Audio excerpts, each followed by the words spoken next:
Estamos de volta com o programa Estúdio 36. E para você que está pensando em reformar a casa, algumas dicas e recomendações de profissionais no assunto são sempre muito importantes. Por isso, hoje trazemos até o programa aqui o Estúdio 36, o arquiteto Osvaldo Segundo, para explicar para você aí, passo a passo, um pouquinho desse processo de obra, né?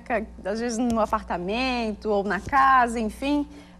Às vezes você vai fazer uma reforma ou vai começar a construir e você precisa de algumas dicas aí para facilitar a sua vida. Tudo bem, Osvaldo? Olá, tudo bem. Seja bem-vindo ao Estúdio 36. Obrigado. Bom, então como que as pessoas podem começar? Elas têm que planejar. A primeira coisa que elas têm que fazer é planejar. O primeiro passo, a gente indica um bom planejamento, um bom projeto arquitetônico. Quando se define construir ou reformar, que não se inicia a obra já uma semana depois ou 15 dias após essa decisão. Que tenha entre 60 e 90 dias para pesquisar um bom profissional, desenvolver um bom projeto, ver as opções de ambientes, os estilos, orçar a obra e só depois iniciar as obras de reforma ou de construção de uma nova casa ou até de um prédio. E é sempre bom a ajuda de um profissional, porque aí vai dar dicas, vai ajudar e facilitar bastante. É indispensável a ajuda de um profissional. As informações técnicas vão estar com esse profissional, a indicação dos materiais com melhor relação custo-benefício também, qualificação de mão de obra, as informações vão estar com esse profissional. E é ótimo, né, essa qualificação de mão de obra, porque tem de todos os preços e de todos os tipos, né, qualidade, baixa qualidade, boa qualidade. É um dos pontos principais, a qualificação da mão de obra. E nesse caso, o barato sai caro. 100% das pessoas que economizaram em mão de obra, porque até o valor ele varia muito de mão de obra. Vai de 1 a 10 a 100. Né? Então, não dá para economizar em mão de obra. Tem que olhar o que esses profissionais fizeram já, o que eles construíram e procurar os especialistas para cada caso. O pintor para pintura, o pedreiro para construção e demolição, o eletricista para a instalação de toda a parte elétrica, o assentador de cerâmica e de porcelanato para assentar o piso. Não dá para pegar aquele profissional que faz tudo. Ah, tá. E é incrível, né? Como as pessoas deixam assim tudo para a última hora. Brasileiro, né? Deixa tudo para a última hora. Ou chega lá perto do Natal, vai vir um monte de parente, eu quero que a minha casa fique bonita. Ou, de repente, perto do aniversário, quer dar uma festa, enfim. Aí começa, né? Resolve que quer mudar a casa, quer fazer uma reforma, quer pintar a parede, trocar o piso. E é aí que está o perigo. A maioria já quer iniciar logo, já quer deixar a casa pronta para um aniversário que vai acontecer dali 30 dias. Ou para o Natal, e a época de final de ano é muito complicado. E aí fica de qualquer jeito a obra também. Aí querem fazer rápido, e no final não fica legal. Então tem que planejar, ter esse tempo de planejamento e de execução. Mesmo porque os bons profissionais, você tem que agendar, né? Com antecedência, porque eles não têm, assim, tempo... Tem que agendar e está faltando muita mão de obra. Com o mercado aquecido, então os bons profissionais já têm muito serviço para fazer. Às vezes a gente contrata... eu mesmo já contratei, aí ficou um serviço mal feito, tive que contratar um outro, né? Precisa refazer, não fica legal do jeito que foi feito. E aí vai fazendo e nunca acaba. A reforma nunca acaba, a casa nunca está pronta. Isso nunca é difícil. Acaba e depois os custos delas vai se perdendo o controle também.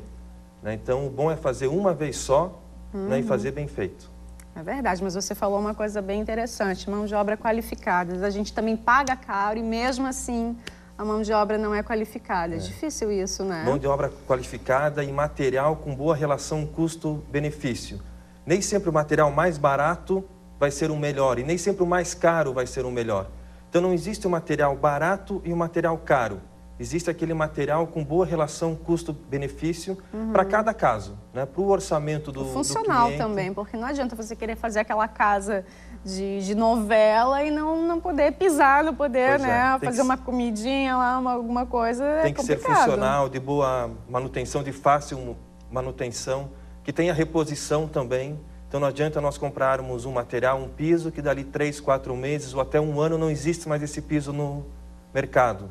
Ou se um tampo de uma mesa pode ter trincado, né, uma parede riscada, a gente não consegue mais utilizar aquela tinta, aquele piso ou aquele tecido num sofá, numa poltrona.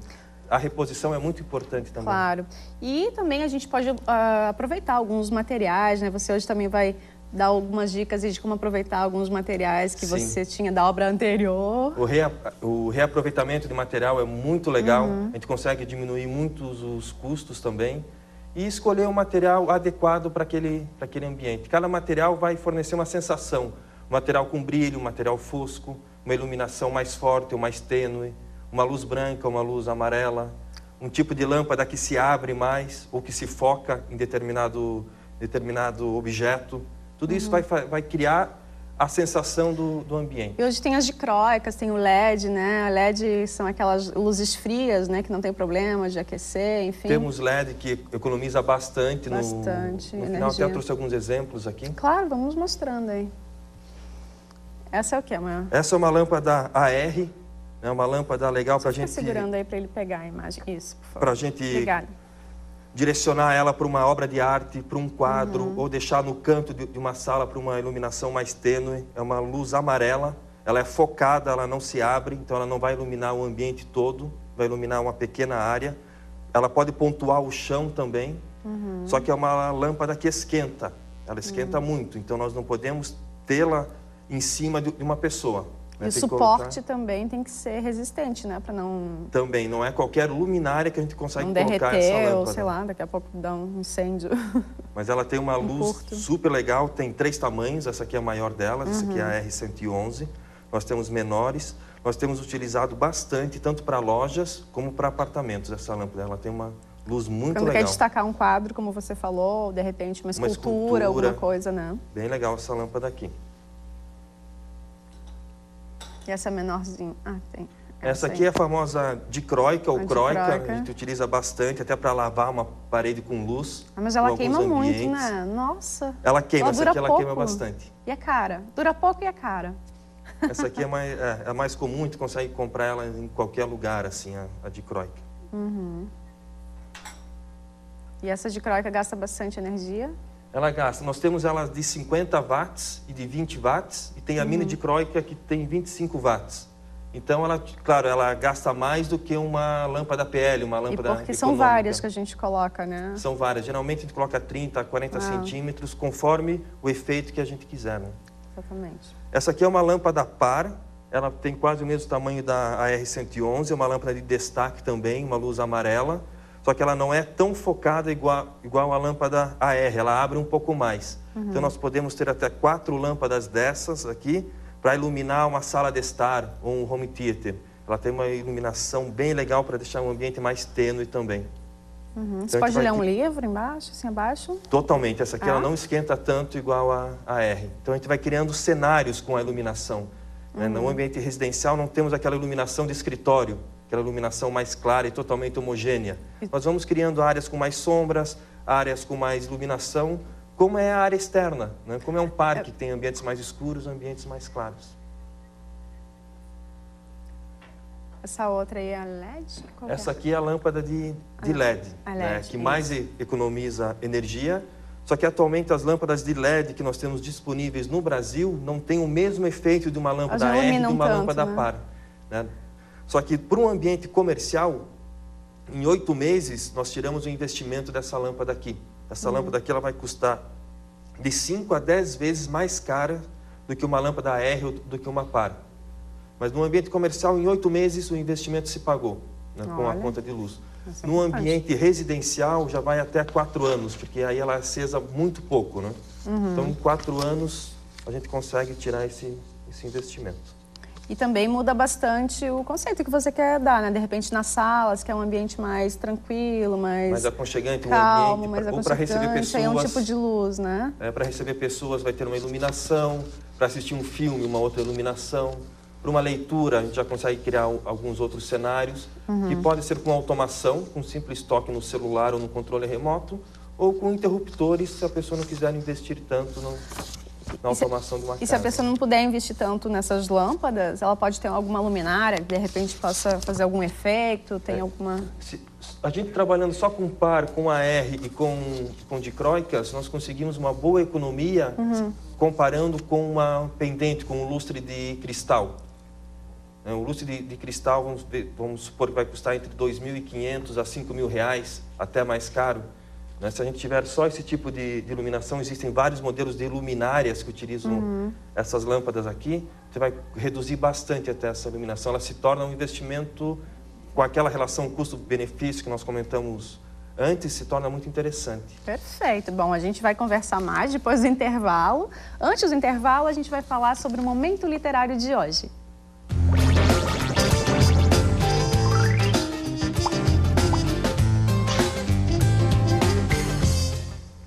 E a dica do momento literário de hoje é o livro Feliz por Nada, que fala sobre a força transformadora de um abraço.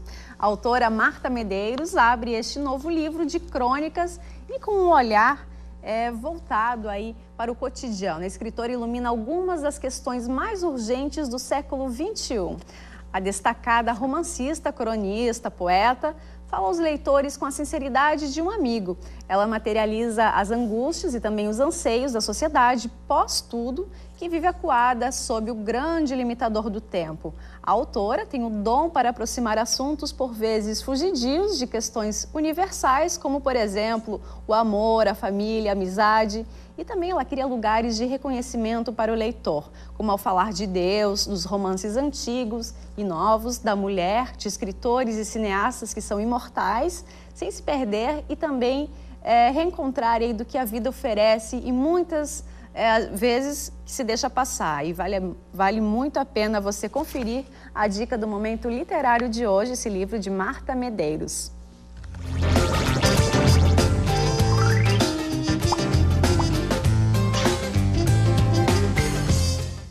A gente vai para o intervalo e na volta a gente fala mais aqui com o arquiteto Oswaldo II sobre dicas aí para sua obra aí na sua casa. A gente já volta.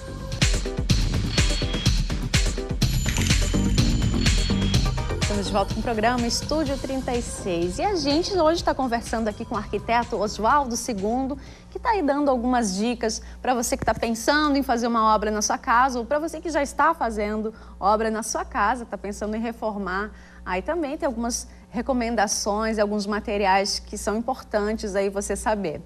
Bom, Oswaldo, vamos continuar falando então sobre esses detalhes, né, da obra.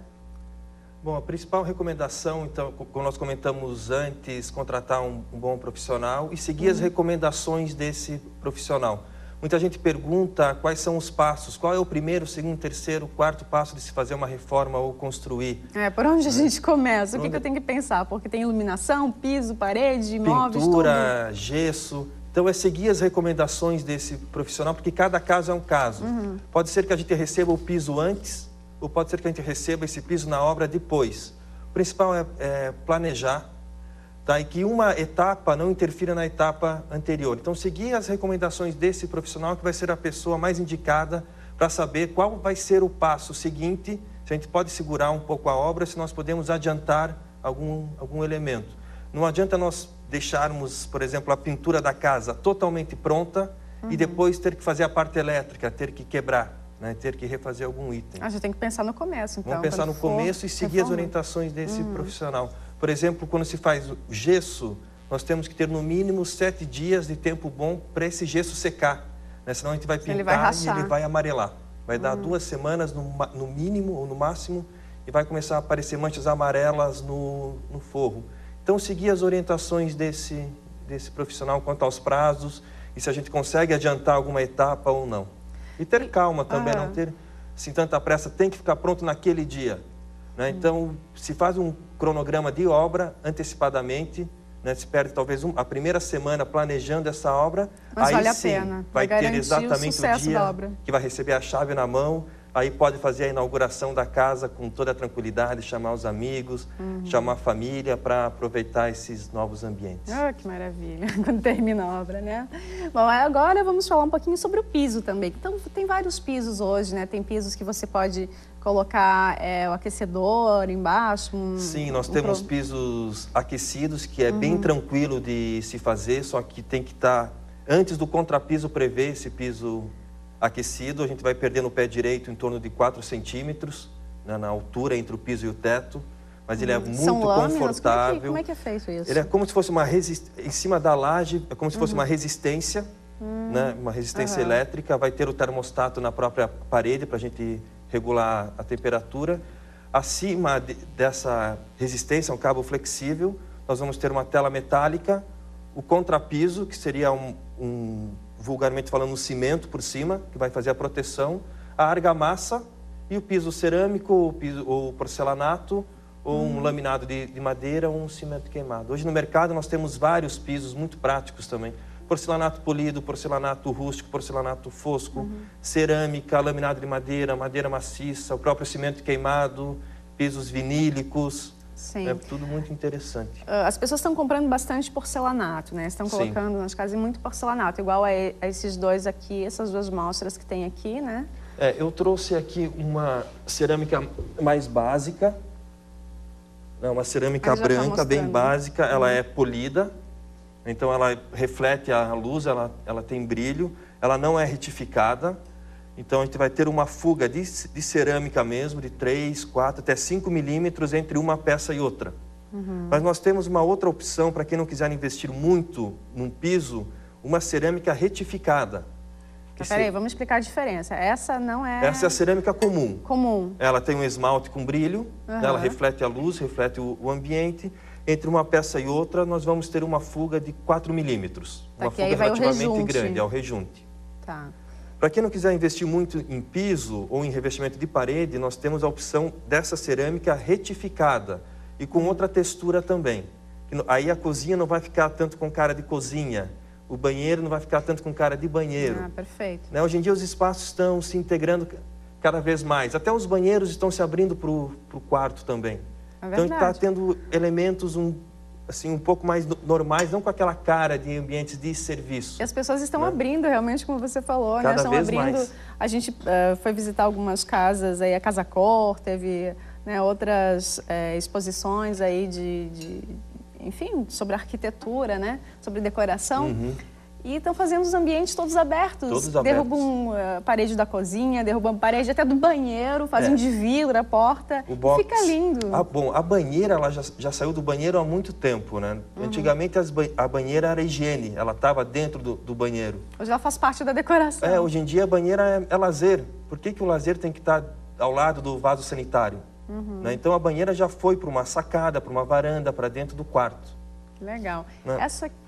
Isso aqui é uma cerâmica acetinada, ela é fosca, então ela não reflete a luz. Ela deixa o ambiente um pouco mais nobre. Dá para colocar na varanda para não escorregar quando chove também, Dá para colocar. E aqui nós temos a cerâmica, ela retificada. Então a fuga dela, o rejunte, vai ser igual do porcelanato, até 2 milímetros. Então ela fica um ambiente mais clean, mais limpo, não com cara de serviço, né? No banheiro também, né? Porque não escorrega quando é fosca. No banheiro também, assim, ela não é tão lisa como a polida, como a brilhante. Que legal. E esses... A gente está acabando o tempo, só responde, por favor. Esses três aí elementos... Bom, nós trouxemos algumas peças de design. Essa aqui é uma cadeira Barcelona, a gente tem utilizado cadeira, bastante. Né? Acho que a maioria das pessoas já viu em vários ambientes. Ela fica linda. Só segura quietinho. Isso, olha. Muitas pessoas pensam que é uma cadeira não atual, feita há pouco tempo atrás, né? Ela foi desenhada por Mies van der Rohe em 1940. Né? Então é uma cadeira muito interessante. E só deixa eu te perguntar, o que é aquilo? Bom, isso aqui é uma peça de design projetada por Philip Stark, né? Um designer super famoso. É um espremedor de limão. Que diferente, ganhou hein? Vários prêmios, né? Lindo. Chegou num ponto que o design se tornou peça de decoração. Então, isso aqui a gente tem utilizado como decoração. Parece uma aranha, parece uma aranha. Várias coisas, né? Bem futurista até. É muito interessante. Quando a gente vê algum espaço decorado com essa peça Lindo aqui, demais. é que a pessoa está ligada em design, né? Tem muito bom gosto. Muito lindo. Nossa. Muito obrigada, Oswaldo, pelas suas dicas. Aqui, quem quiser saber mais, aí pode ligar aqui para o Estúdio 36, pode ligar para o nosso portal de voz, 8401-0385, diz que a opção 4, que é aqui do Estúdio 36, deixa seu recadinho lá, se quiser saber sobre o Oswaldo, sobre o outro procedimento que a gente falou, sobre gordura localizada também, tem bastante gente ligando. O nosso programa está encerrando hoje, amanhã a gente volta às 8h30 da noite, aqui na TV Com. Uma boa noite para você, muito obrigada. Obrigado.